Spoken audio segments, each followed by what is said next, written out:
Dans cette vidéo, on va regarder comment se déroule un breakout qui finalement n'a pas lieu. Donc on va regarder ici, j'ai pris un trade sur le bon du Trésor 10 ans, donc le ZN.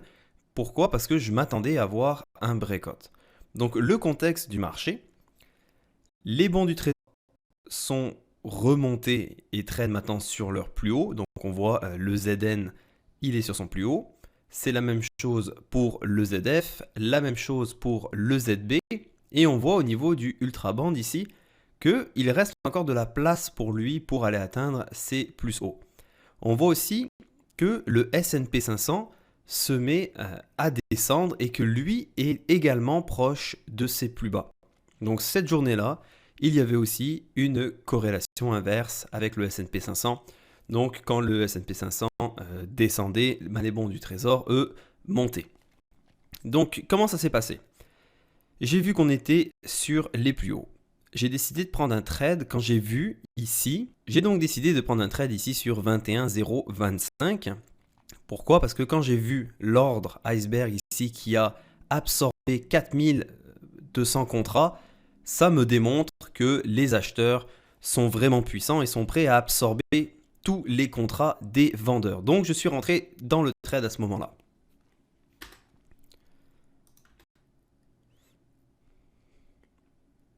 On voit le S&P qui doucement s'en va vers ses plus bas. On voit également sur tous les bons, quand c'est en vert, on voit qu'il y a un tick up sur tous les bons. Donc pour l'instant, tout se passe bien. Le S&P, vous voyez, qui approche ses plus bas. Donc là, ce qu'on veut pour un breakout, voilà, c'est exactement ça. Que les ordres ask ici se retirent dès que les acheteurs les attaquent. Mais là, on voit le S&P 500 qui remonte. Et on voit maintenant que les bons ont de la difficulté à maintenir les plus hauts. Et donc là, on voudrait voir plus de bleu, donc plus d'agression de la part des acheteurs.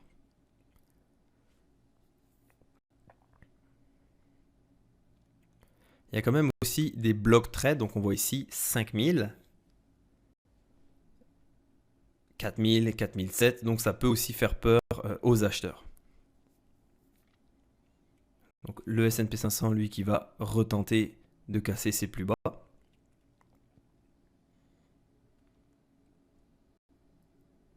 Et donc vous voyez maintenant les contrats des acheteurs qui sont complètement absorbés par les vendeurs et on commence à avoir ce backticking.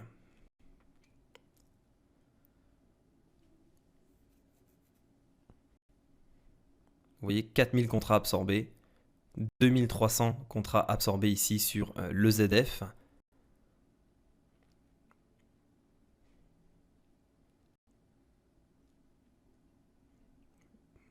« 5300 contrats.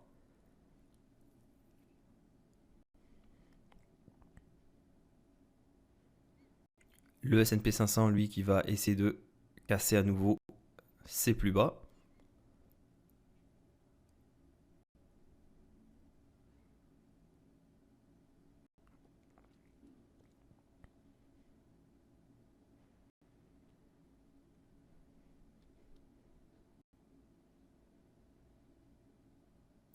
Et donc le S&P 500 n'y arrive pas. Et ce qu'on va voir, regardez maintenant, au niveau du ZB, on ne traite plus les plus hauts. Il y a encore de l'absorption au niveau des vendeurs aussi. Donc quand je vois le S&P qui remonte, le ZB qui descend, et maintenant on voit plus de uptick, donc ça devient rouge maintenant sur ces prix-là. Donc on fait un downtick, à chaque fois on trade sur le downtick. Ça va commencer à être un indicateur. Bon peut-être que ce breakout-là n'aura pas lieu. Pourquoi? Parce que les acheteurs ne sont pas aussi présents et ne sont pas aussi forts que je le pensais.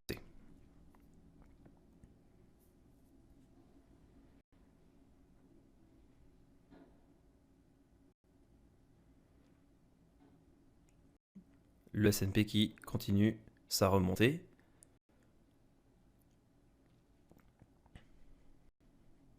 Et voilà, downtick sur le ZF. Downtick aussi sur le ZN. Et on voit cette fois maintenant qu'on trade sur notre point d'entrée.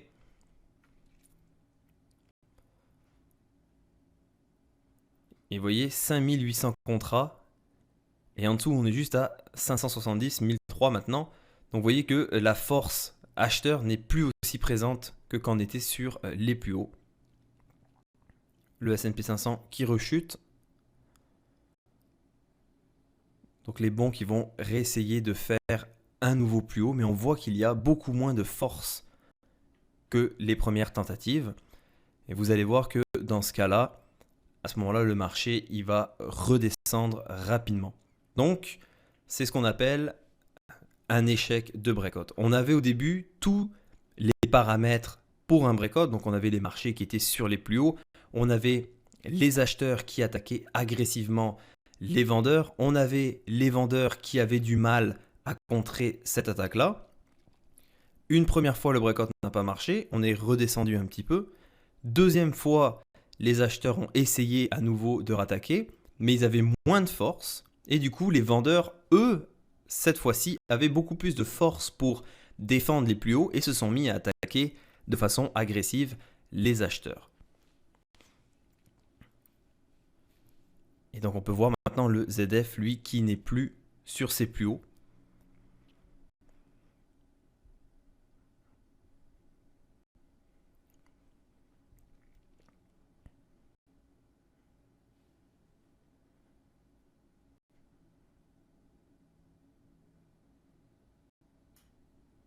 Le S&P aussi qui essaye de revenir sur ses plus bas, mais qui malheureusement n'y arrive pas.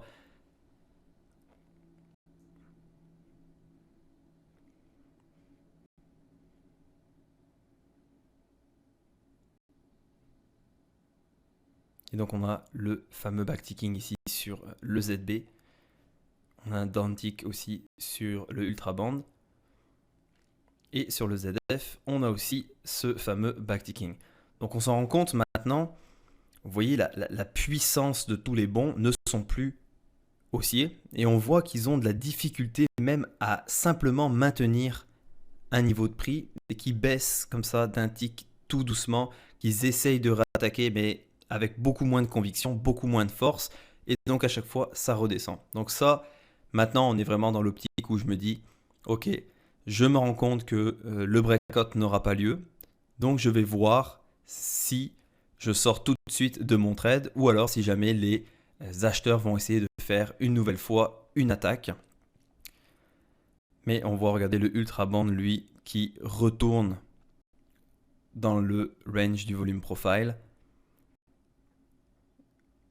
Et je pense que cette fois-ci, si le S&P n'arrive pas à casser ses plus bas, il va remonter violemment, ce qui va propulser les bons à la baisse. Donc maintenant, on voit vraiment sur le ZN ici, donc les acheteurs qui sont plus du tout présents, qui sont plus en mesure d'attaquer les asks, donc les vendeurs. Et là, ça va être mon signe de devoir sortir. Le S&P qui échoue et qui va remonter. On voit aussi également sur le ZF, vous voyez comment le volume profile ici, c'est épaissi. Donc ce qui veut dire qu'il y a une zone de combat. Et donc à ce moment-là, vous voyez, ici on a 23 000, et ici on a 1600, 900.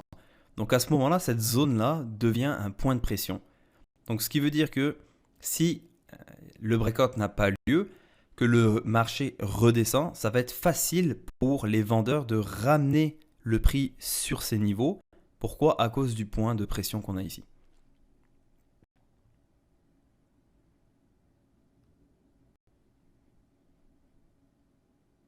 Donc pour l'instant, même si je sors de mon trade, je vais scratcher mon trade dans le pire des cas.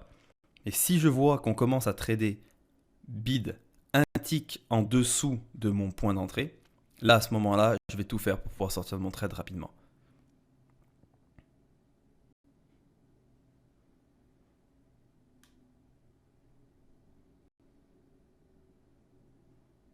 Donc on a encore de l'absorption des acheteurs par les vendeurs.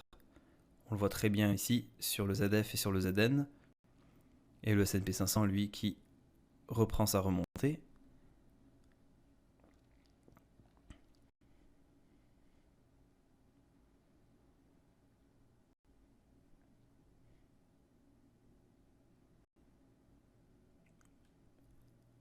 Un des indices aussi qu'on va avoir quand le breakout finalement ne se fera pas, c'est quand vous voyez sur les plus hauts que par exemple les acheteurs ont essayé une fois, deux fois, trois fois de casser et on voit que ça ne marche pas et que le marché devient beaucoup plus lent et que finalement le trade d'un breakout, vous rentrez dans votre trade, le breakout a lieu et vous sortez assez rapidement. Tandis que là, on voit qu'il y a cette bataille vers les plus hauts du marché. Donc, quand on voit ce genre de configuration, ce genre de contexte de marché, ben, plus le temps va passer, plus la possibilité que le breakout réussisse va vraiment réduire.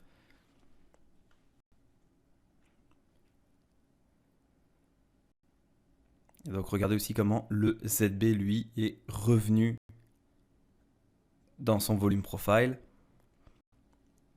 Le ultraband lui aussi qui a bien baissé. Vous voyez encore un tick down ici sur le ZB.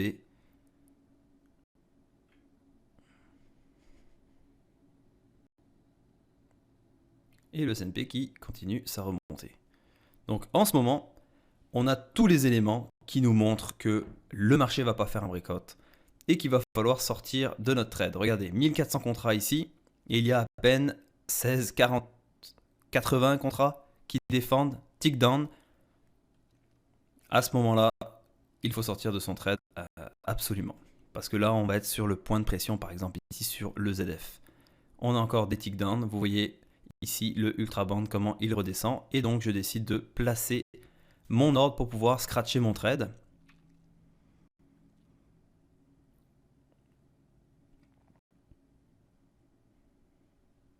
En espérant être sorti, sinon je devrais prendre un ordre limite. Donc, je suis sorti de mon trade. Alors, voilà à quoi ressemble un breakout, un échec sur un breakout. Vous avez les marchés qui se présentent sur les plus hauts ou sur les plus bas.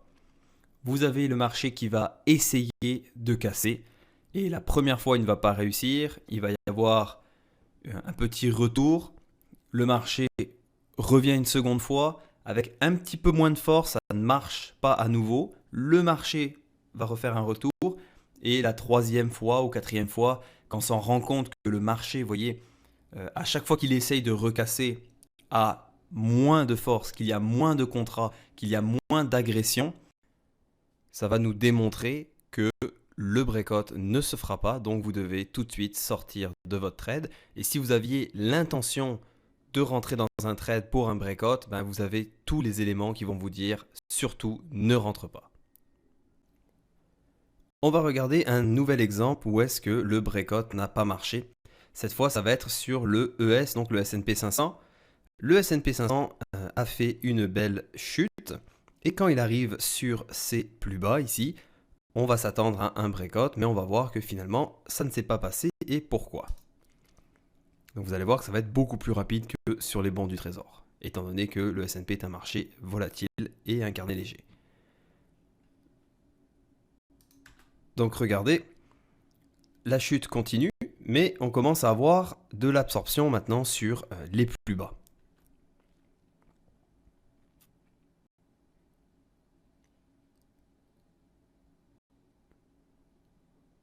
Et vous voyez le backticking qui commence. Donc ce qu'on appelle vraiment la rejection des plus bas. Vous voyez comment les vendeurs n'arrivent pas à garder le marché au moins à 546,75. Et vous voyez le backticking qui remonte, les vendeurs qui n'arrivent pas à casser les plus bas, les acheteurs qui absorbent tous les contrats des vendeurs et en plus se mettent à attaquer de façon agressive les vendeurs. Donc dans ce cas-là, vous allez voir que le breakout n'aura pas lieu et on va remonter très rapidement.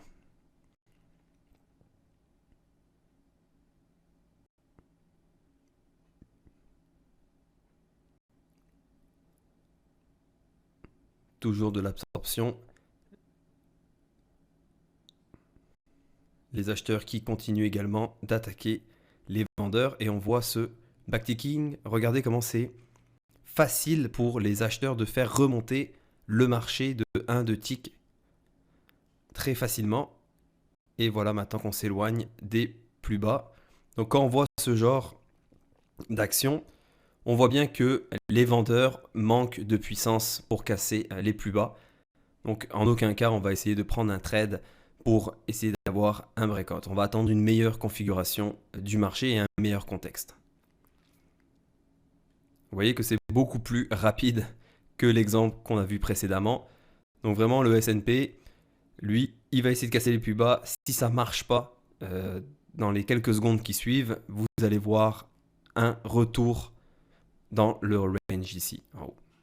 Et donc voilà, le marché qui remonte très facilement. Donc on a bien vu que les vendeurs n'avaient pas assez de puissance pour continuer la baisse.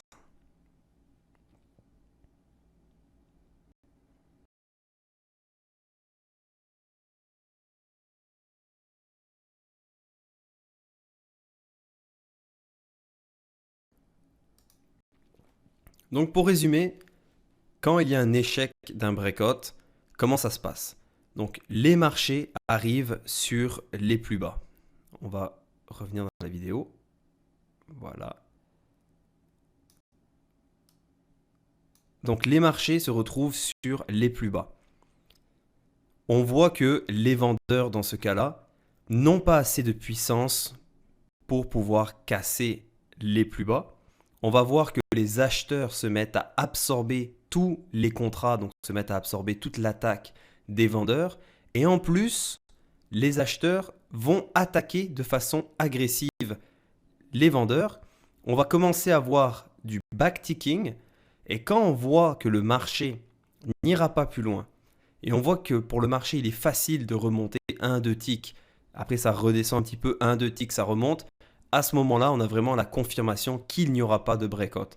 Donc si vous étiez rentré dans un trade short sur ces niveaux-là, quand vous voyez le backticking et vous voyez qu'il est facile pour les acheteurs de faire remonter le marché, vous devez absolument sortir le plus rapidement possible de votre trade.